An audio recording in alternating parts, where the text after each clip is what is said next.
Assalamualaikum warahmatullahi wabarakatuh. Saya Sri Rahayu Ningsi dari kelas 96 pilihan Program Studi Pendidikan Guru Sekolah Dasar Fakultas Ilmu Pendidikan Universitas Negeri Makassar. Tujuan dari video ini yaitu untuk memenuhi tugas akhir mata kuliah Demokrasi dan HAM. Sesuai dengan judul, saya akan membahas satu tema yaitu partisipasi warga negara Indonesia dalam masa pandemi COVID-19, apatis atau responsif. Awal tahun 2020 ini, umat manusia di seluruh dunia diguncang dengan pandemi COVID-19 yang membuat kepanikan di mana-mana. Penyebarannya yang begitu cepat dan luas hingga ke wilayah yang jauh dari pusat wabah, tak terkecuali wilayah Indonesia, COVID-19 pun ditetapkan menjadi pandemi global oleh Organisasi Kesehatan Dunia WHO pada tanggal 11 Maret 2020. Kematian akibat COVID-19 di seluruh dunia semakin mengkhawatirkan. Menurut data situs resmi World Matters, jumlah kasus COVID-19 telah mencapai 6.288.176 kasus terhitung hingga 1 Juni 2020. Dari jumlah tersebut, sebanyak 2.858.629 pasien yang telah dinyatakan sembuh. Namun jumlah korban jiwa telah mencapai 374.327 orang. Jumlah pertumbuhan kasus COVID-19 di Indonesia juga terus meningkat.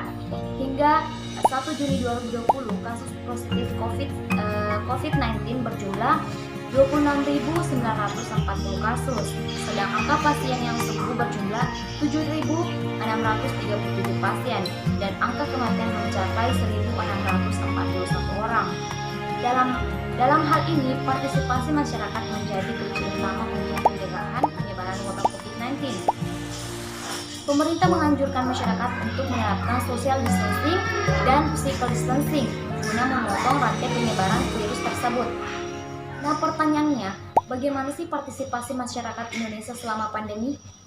Khusus di Indonesia sendiri, pemerintah telah mengeluarkan status darurat bencana terhitung mulai tanggal 29 Februari 2020 hingga 29 Mei 2020. Langkah-langkah telah dilakukan oleh pemerintah untuk menyelesaikan kasus ini.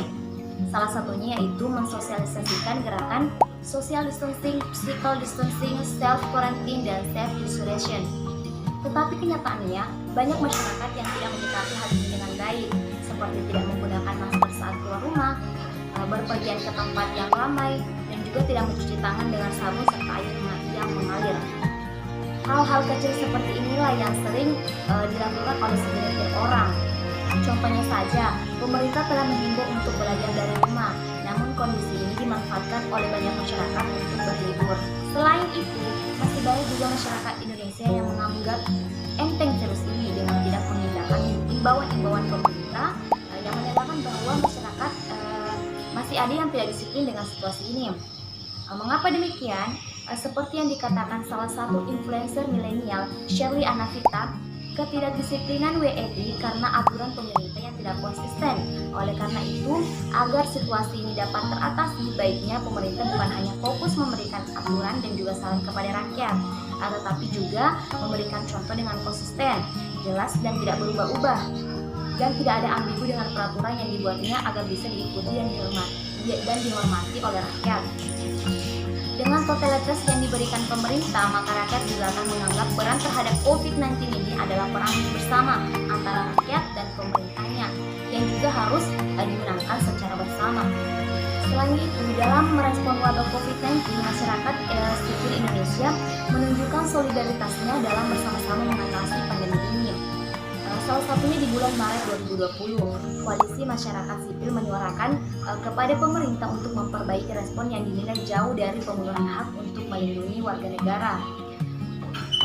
Selain upaya advokasi, kelompok masyarakat sipil keagamaan yang sudah mapan seperti Nahdlatul Ulama dan Muhammadiyah bergerak secara nyata di tengah masyarakat. Seperti contohnya membentuk gugus penanganan COVID-19. Di lain pihak, seperti kelompok masyarakat sipil yang lebih kecil dibanding NU dan Muhammadiyah menunjukkan solidaritasnya dengan menggalang dana. Salah satunya dilakukan melalui wadah umum dana, seperti kitabisa.com. Tidak hanya organisasi masyarakat sipil, tetapi juga individu figur publik seperti pekerja seni dan influencer melakukan hal yang sama.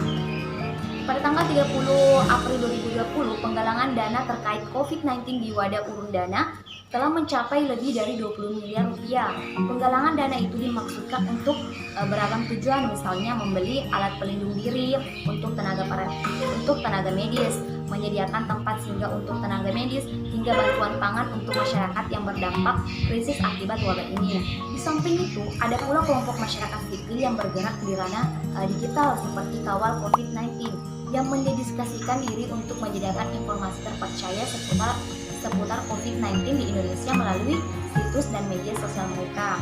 Nah, di ranah akademik, para pakar di kampus-kampus dan lembaga penelitian secara sendiri-sendiri maupun kolaboratif mengadakan kajian mengenai pandemi COVID-19. Kita menarik lainnya datang dari kampus-kampus yang sudah menerapkan lockdown, padahal belum ada aturan pembatasan sosial berskala besar atau PSBB di wilayahnya.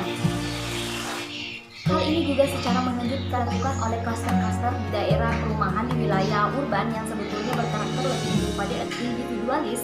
Berdasarkan beberapa fakta tersebut, dapat saya simpulkan bahwa situasi ini masih banyak warga negara Indonesia yang tidak peduli dan bersikap acuh. Akan tetapi jika dilihat dari sudut lain, justru situasi ini kita melihat banyak orang yang masih peduli dan membantu sesama serta turut mematuhi protokol kesehatan dari pemerintah. Mungkin itu saja yang dapat saya sampaikan terkait partisipasi warga negara Indonesia selama pandemi COVID-19. Lebih dan kurangnya mohon dimaafkan. Wassalamualaikum.